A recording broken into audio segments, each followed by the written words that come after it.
वालेकुम dear students, कैसे हैं जी आप लोग। उम्मीद करता हूं आप सब खैरियत से होंगे। Dear students, today we are discussing about stem and leaf practice question. So here is the question. The age of 30 students admitted to a certain hospital during a particular week were as follows. Okay, अच्छा जी, अब क्या करते हैं जी, हमारे पास हैं जी ये 30 patients का डाटा है हमारे पास जो हॉस्पिटल में एडमिट हुए, उनकी एजेस ये थी। तो construct stem and leaf display from the data in an अरे।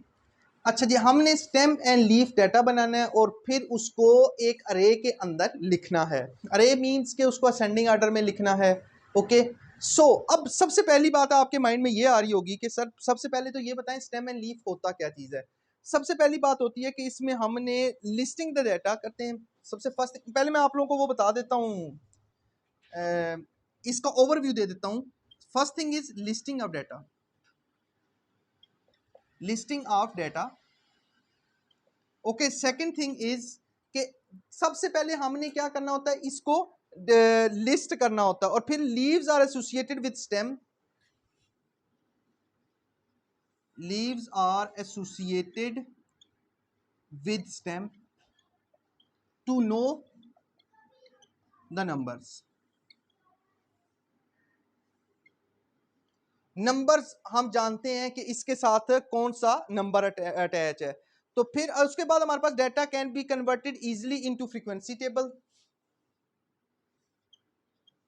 Data can be easily converted into frequency table. ये हो गया। सबसे पहले लिस्ट हमें पता चल जाता है, फिर डाटा एसोसिएट कर रहा है, फिर हमें इजीली पता चल जाता है कि इसको हम फ्रीक्वेंसी में कैसे कन्वर्ट कर सकते हैं। फिर है जी easy to arrange the digits. Easy to arrange the digits. Okay जी, उसकी वजह यह है कि row from smallest to highest in row, from smallest to highest. This is the stem and leaf.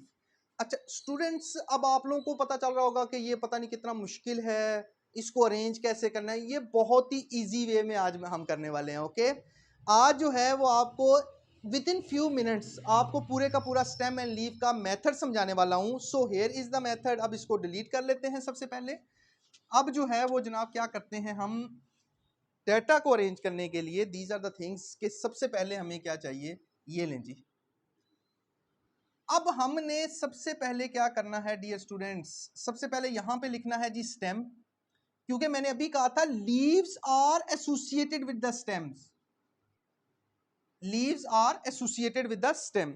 अच्छा जी, अब आप लोग कहेंगे कि सर सबसे पहले स्टेम फिर चेक करें सीक्वेंस में कौन सी है। ओके, सबसे पहले 12 देख रहे हैं हम। 12 के बाद हमारे पास है जी 1, मतलब 12 है, 22 मतलब 10 वाली, 1 वाली है, 2 वाली चीज है। स्टेम लिखना होता है 1 2 3 4 भी है हमारे पास, 5 भी है, 6 भी है और 7 भी हमें नजर आ रहा है कि ये देखें 74 71 इस तरह है। अब हमने क्या करना है जी, अब हमने लेना है डियर स्टूडेंट्स। अच्छा जी, अब सबसे पहला काम क्या होगा कि इसको लिया है तो हमने, आपने ये नहीं, इसको नहीं लेना।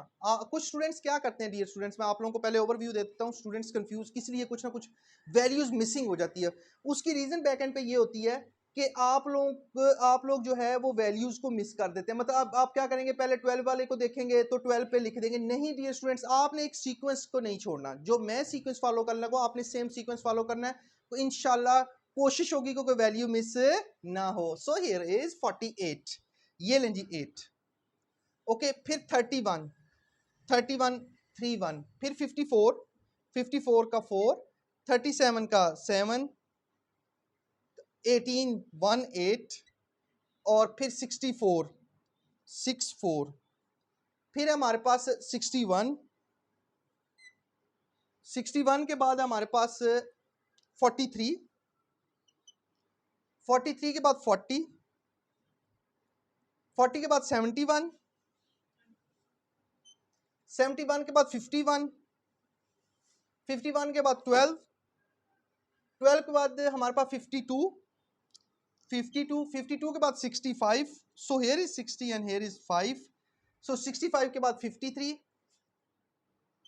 53 के बाद 42, 42 के बाद 39, here is 39, फिर 62 ये ले, फिर हमारे पास 74, here is 74, here is 48, here is 48। अगर मैं यूं इसलिए हाथ रख रहा हूं कि कोई भी आपकी ऑब्जर्वेशन मिस नहीं होगी, आपने हाथ नहीं उठाना जब तक आप काम करते रहेंगे। ओके, सो 48 तक मैंने कर लिया। अब जो है नेक्स्ट है जी 29, here is 29 ये ले, 42 से 29 नहीं है, हो गया 20, सो here is 29, 29 के बाद है 67, सो here is 67, 67 के बाद हमारे पास 30, 30 का ये ले जी, 30 के बाद 49, 49 ये है हमारे पास, 49 के बाद 68, 68 ये है, 68 के बाद 35, सो here is 35, 35 के बाद 57, सो here is 57, 57 के बाद 26, सो here is 26, फिर 27 है हमारे पास, ये लें जी, 58 आ गया, ये लें जी डियर स्टूडेंट्स। आई होप कि यहाँ तक आपको समझ सो अब हम डियर स्टूडेंट्स इसको हमने लिख लिया, हमने अब क्या करना है जी, हमने इसको अरेंज डाटा करना है। ओके, अरेंज डाटा करने के लिए अरे इसकी बना रहे हैं हम। अरे का मतलब ये है डियर स्टूडेंट्स, बहुत ही इजी है। अरे से आपको ये पता चलता है कि आपका डाटा जो है वो कितना लाइक सीक्वेंस में, क्योंकि मैंने आपको एक्सप्लेनेशन में बताया था कि डाटा जो है वो असेंडिंग ऑर्डर में हम इजीली रो में लिख सकते हैं। देखिएगा ज़रा, here is the, so here is 1, ये देखें, अब 18 पहले नहीं लिखना आपने सीक्वेंस में लिखना है। 12 है पहले, फिर 18 होता है, ये लें 12, 18, फिर नेक्स्ट है जी 2 की बात करें तो 2, 6, 7, 9, 26, 27, 29। ओके हो गया जी, मैंने फर्स्ट 2 को लिख दिया। अब फिर देखें 31, 5, 30, 31, 35, फिर 7 और 9। ओके जी, फिर नेक्स्ट है हमारे पास 40 की अगर बारी है तो 0, 2, 3, मतलब 40, 40, 0, 2, 3, मतलब 40, 42, 43, 48, 8 2 टाइम्स है, 48 8 2 टाइम्स है। उसके बाद हमारे पास 49। ओके जी, फिर नेक्स्ट है हमारे पास 51, 2, 3,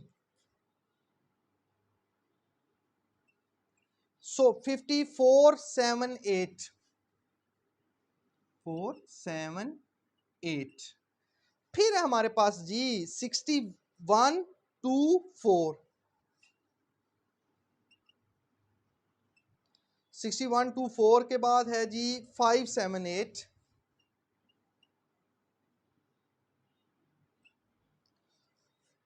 ओके जी, last one is 71, 74। I hope dear students यहाँ तक आपको अच्छी तरह समझ आ गया होगा, क्योंकि डियर स्टूडेंट्स ये इसलिए होता है कि आप सबसे पहले क्या करते हैं, इस डेटा को अरेंज करने के लिए भी आप इसको यूज कर सकते हैं, क्योंकि ये लीव्स जो हैं वो एसोसिएट होते हैं स्टेम के साथ।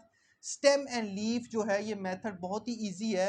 अगर आपको ये आप अगर इसको फॉलो करते हैं कि अगर आपके पास डाटा बड़ा हो और उसको आपने अरेंज करना हो तो that will be too easy for you कि आप इसको स्टेम एंड लीफ के मेथड से भी कर सकते हैं, क्योंकि वैसे अगर आप करेंगे माइट भी आप if one observation will be missed by you then it will be hectic for you. अब आपका आंसर टोटली डिफरेंट आता है, प्रेडिक्शन टोटली डिफरेंट हो जाती है।